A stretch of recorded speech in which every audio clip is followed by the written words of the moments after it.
Welcome back take ഒരു ചാനലിലേക്ക് സ്വാഗതം. നമ്മളോട് സെൻട്രൽ ടാക്കീസ് വന്നിരിക്കുകയാണ്. ബബബ ദിലീപിൻ്റെ ലാലേട്ടൻ്റെ സിനിമ കാണാൻ 6 മണിക്കത്തെ ഷോ.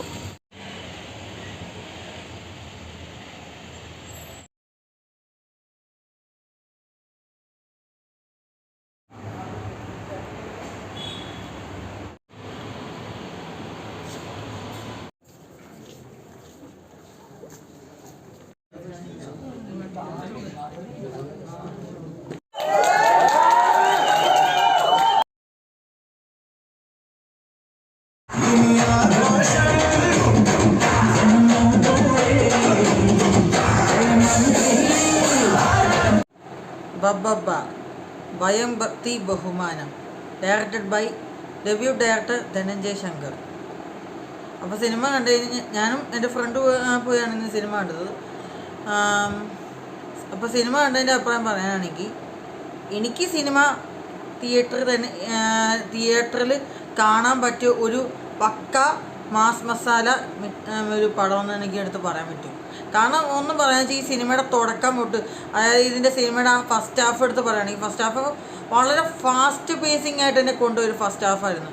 ഇൻ്റർവെല്ലിൽ എത്തിയ പോലും നമ്മൾ അറിയുന്നില്ല, അത്ര ഫാസ്റ്റ് പേസ് ആയിട്ടാണ് പടം കൊണ്ട്. ഭയങ്കര ഇൻട്രസ്റ്റിംഗ് ആയിട്ട് വളരെ മൂഡോടെ അടിച്ച് തിയേറ്ററിൽ നിന്ന് കാണാൻ പറ്റിയൊരു കിടിലം ഫസ്റ്റ് ഹാഫാണ് തന്നത്.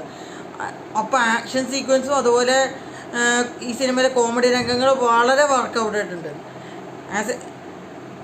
ഇത് എനിക്ക് പേഴ്സണലി അത്യാവശ്യം നന്നായിട്ട് എനിക്ക് വർക്കൗട്ടായി ഇതിൻ്റെ കോമഡീസൊക്കെ.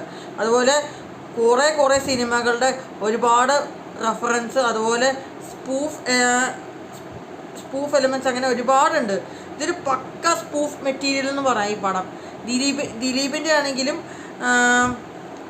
പിന്നെ നമ്മുടെ തളപതി വിജയൻ്റെ ഗില്ലി എന്ന സിനിമയുടെ റെഫറൻസ് വെച്ചിട്ട് അങ്ങനെ ഒരുപാട്, പിന്നെ ദിലീപിൻ്റെ കുറേ സിനിമ റെഫറൻസ്, അതുപോലെ ഒരുപാട് നല്ല പക്ക ഒരു സ്പൂഫ് ഐറ്റം നമുക്കിത് കാണാൻ കഴിഞ്ഞിട്ടുണ്ട്. കാരണം അങ്ങനത്തെ ഒരു രീതിയിലാണ് സിനിമയുടെ ഫസ്റ്റ് ഹാഫ് കൊണ്ടുപോയത്. ഇൻ്റർവെല്ലൊക്കെ ഒരു പീക്ക് മൂവ്മെൻ്റ് എന്ന് പറയാം, തിയേറ്ററിലൊക്കെ അഴിഞ്ഞാടി എന്ന് പറയാം എൻ്റെ പൊന്നോ. പക്ഷേ ഇതൊന്നുമല്ല, ഇതിൻ്റെ സെക്കൻഡ് ഹാഫ് ആണെങ്കിൽ ആക്ച്വലി ഈ സിനിമയുടെ ഫസ്റ്റ് ഹാഫ് വെച്ച് നോക്കുമ്പോൾ സെക്കൻഡ് ഹാഫ് തുടങ്ങി കുറച്ച് കഴിഞ്ഞപ്പോൾ ഇത്തിരി താഴേക്ക് പോയി. പക്ഷെ അത് കഴിഞ്ഞ് നമ്മുടെ ഒരു റിയൽ ഒരു എൻട്രി, ലാലേട്ടൻ്റെ എൻട്രിയോടെ പടം പിന്നെ അങ്ങ് ഹൈ ലെവലിൽ കയറിക്കൊണ്ടിരിക്കുകയാണ്. അവിടെ മുതലുള്ള മ്യൂസിക്കും അതുപോലെ ഈ സിനിമയുടെ മ്യൂസിക് വർക്കും അതുപോലെ BGM മ്യൂസിക് വർക്ക് അത്യാവശ്യം കുഴപ്പമില്ല. ഷാൻ റഹ്മാൻ്റെ മ്യൂസിക് ചിലയിടത്ത് ഇച്ചിരി ഒരു പോരായ്മ എനിക്ക് ഫീൽ ചെയ്തെങ്കിലും ഓവർ കുഴപ്പമില്ല. പക്ഷേ ഗോപി സുന്ദറിൻ്റെ BGM ആണ് പടം പിന്നെയും ഒരു മുകളിൽ പിടിച്ചു നിർത്തുന്നത്. പ്രത്യേകിച്ച് ലാലേട്ടൻ്റെ എൻട്രിയുള്ള ആ ട്രെയിലറിൽ കാണിച്ച അതേ BGM ഇതിൽ തന്നെ കാണാൻ കഴിഞ്ഞിട്ടുണ്ട്. എൻ്റെ പൊന്നോ, തിയേറ്റർ ശരിക്കും കുലുങ്ങി. ഞാൻ ഇത്രയും എക്സ്പെക്റ്റ് ചെയ്തില്ല. ഞാൻ വിചാരിച്ചതിന് അപ്പോൾ ഒരുപാട് തിയേറ്റർ കുലുങ്ങിയെന്ന് എടുത്ത് പറയാം. അമ്മാതിരി ലെവൽ എൻട്രി ആണ് ലാലേട്ടൻ്റെ സെക്കൻഡ് ഹാഫിൽ. ഒരു രക്ഷയില്ല. അവിടെ മുതൽ ലാലേട്ടൻ്റെ സ്ക്രീൻ പ്രസൻസും പിന്നെ പെർഫോമൻസും. ഇതിൽ ലാലേട്ടനും അപ്പോൾ ദിലീപും നല്ല ഫുൾ ഫോമിൽ നന്നായിട്ട് പെർഫോമൻസ് കൈകാര്യം ചെയ്തിട്ടുണ്ട്. അതുപോലെ ലാലേട്ടനും അത് അഴിഞ്ഞാടി എന്ന് പറയാം, രണ്ടുപേരും തൂക്കി എന്ന് പറയാം. എനിക്ക് പേഴ്സണലി പറയുകയാണെങ്കിൽ ഫസ്റ്റ് ഹാഫിൽ ദിലീപ് തൂക്കി എന്ന് പറയാനാണെങ്കിൽ സെക്കൻഡ് ഹാഫിൽ ലാലേട്ടൻ തൂക്കി എന്ന് ഞാൻ എടുത്ത് പറയും. കാരണം അന്തമാതിരി പണി വെച്ചെടുക്കുക. ഒരു പക്ക ഫാൻ മസാല ഐറ്റംസൊക്കെ ഒരുപാട് നല്ല ചേരുവകൾ ചേർത്ത് വെച്ചിട്ടുണ്ട്. പക്ഷെ അത് വളരെ വൃത്തിക്ക് എടുത്തിട്ടുണ്ട് ഡയറക്ടർ. എനിക്ക് പിന്നെ ഈ സിനിമയിലെ മറ്റുള്ള അഭിനേതാക്കളുടെ കാര്യമാണെങ്കിൽ വിനീത് ശ്രീനിവാസനും നല്ല നെഗറ്റീവ് റോളൊക്കെ നന്നായിട്ട് കൈകാര്യം ചെയ്തിട്ടുണ്ട്. അതുപോലെ ധ്യാൻ ശ്രീനിവാസൻ കുറച്ച് റോളുള്ളൂ പുള്ളിക്കാൻ, പക്ഷെ നന്നായിട്ട് ചെയ്തിട്ടുണ്ട്. പിന്നെ ബാക്കിയുള്ള ക്യാരക്ടേഴ്സ് ബൈജു, അതുപോലെ അശോകൻ, പിന്നെ ബാലു വർഗീസ്, അങ്ങനെ ഒട്ടേറെ കാസ്റ്റ് ഉണ്ട്. എല്ലാവരുമായിട്ട് റോൾ നന്നായി കൈകാര്യം ചെയ്തിട്ടുണ്ട്. എനിക്ക് ഭയങ്കരമായിട്ട് ഇഷ്ടപ്പെട്ടു. പിന്നെ ചില അൺഎക്സ്പെക്റ്റഡ് ക്യാമിയോ പടത്തിലുണ്ട്, അത് ഞാൻ പറയുന്നില്ല. അത് നിങ്ങൾ പോയി തിയേറ്ററിൽ പോയി കണ്ടാൽ മതി. എന്നാലും ഒരു കാര്യം ഞാൻ എടുത്ത് പറയാം, ഈ പടം എന്തായാലും നിങ്ങൾ ബബബ എന്ന സിനിമ ഇത് നിങ്ങൾ ഉറപ്പായിട്ട് തിയേറ്ററിൽ തന്നെ പോയി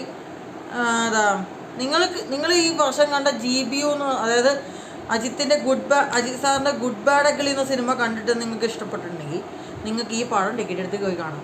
കാരണം അത് ഇഷ്ടപ്പെട്ടവർക്ക് ഇതെന്തായാലും പോയി തിയേറ്റർ കണ്ട ഉറപ്പായിട്ട് വർക്കാവും. എനിക്ക് പേഴ്സണലി വർക്കായി. നല്ലൊരു ഒരു പക്കാ സ്പൂഫ് പടമെന്ന് ഞാൻ എടുത്ത് പറയാം. കാരണം അത് അങ്ങനത്തെ രീതിയിൽ എടുത്തു വെച്ചിട്ടുണ്ട്. പിന്നെ ചിലവർക്ക് ഈ പടം വർക്കാവണമെന്നില്ല, പ്രത്യേകിച്ച് ഫാമിലി ഓഡിയൻസിന് ചിലപ്പോൾ ഇത് വർക്കാവണമെന്നില്ല. പക്ഷെ നമ്മൾ യൂത്തിൽ പിള്ളേർക്ക് വേണമെങ്കിൽ ടിക്കറ്റ് എടുത്ത് നിങ്ങൾക്ക് നല്ലൊരു ഒരു മാസ് ഇടി എൻ്റർടൈൻമെൻറ്റ് 2.5 മണിക്കൂർ എൻജോയ് ചെയ്ത് കാണണമെങ്കിൽ വേഗം വന്ന് ഈ ടിക്കറ്റ് എടുത്ത് പോയി കണ്ടോളൂ. അങ്ങനെ 2.5 മണിക്കൂർ വളരെ എൻജോയ് ചെയ്ത് തിയേറ്ററിൽ നിന്ന് കാണാൻ പറ്റുന്നൊരു കണ്ടിരിക്കാൻ പറ്റുന്നൊരു പക്ക ഒരു മാസ് എന്ന് വെച്ചാൽ ഈ സിനിമ ഒരു മാസിനുപരി പിന്നെ മാഡ്നസ് എന്ന് വേണമെങ്കിൽ എടുത്ത് പറയാം.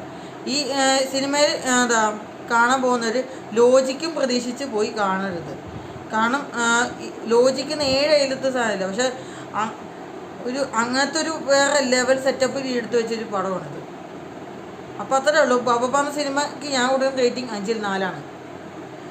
ഞാൻ എപ്പോഴും വീണ്ടും പറയുന്നു, don't expect this to logic in this film.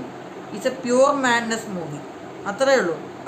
അങ്ങനത്തെ ഒരു പ്രത്യേകം ടൈപ്പ് പടമാണ് ഇത്. ഉറപ്പായിട്ട് തിയേറ്ററിൽ തന്നെ കണ്ടിരിക്കാൻ പറ്റുന്നൊരു പക്ക ഒരു മാസ് കൊമേഴ്ഷ്യൽ എൻ്റർടൈനർ എന്ന് ഞാൻ അടുത്ത് പറയാം. അത്രേ ഉള്ളൂ. ഇത് നിങ്ങൾക്ക് നല്ലൊരു എൻ്റർടൈൻമെൻറ്റ് പടം കാണണമെങ്കിൽ 2.5 മണിക്കൂർ നിങ്ങൾ എൻജോയ് ചെയ്ത് ഇത് ടിക്കറ്റ് എടുത്ത് പോയി കണ്ടോ. അത്ര എനിക്ക് പറയാനുള്ളൂ. അപ്പോൾ സിനിമ നിങ്ങൾ കണ്ടിട്ടുണ്ടെങ്കിൽ താഴെ നിങ്ങളുടെ കമൻറ്റ് രേഖപ്പെടുത്താം. പിന്നെ ഈ വീഡിയോ അവസാനിപ്പിക്കുന്ന മുമ്പ് ഒരു കാര്യം, ഈ സിനിമ ചിലവർക്ക് ഞാൻ ചില റിവ്യൂസ് കണ്ടിട്ടുണ്ടായിരുന്നു. ചിലയിടത്തൊരു മിക്സഡ് റെസ്പോൺസാണ് ഈ പടത്തിന് കിട്ടിയിരിക്കുന്നത്. കാരണം ചിലവർക്ക് ഇത് വർക്കാവും, ചിലവർക്കത് ഒട്ടും വർക്കാവത്തില്ല.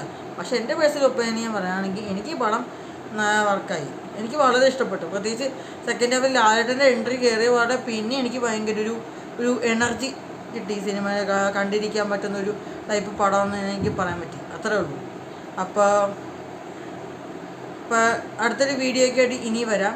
അതുവരേക്കും ഫുൽ ആൻഡ് ഗുഡ് നൈറ്റ്.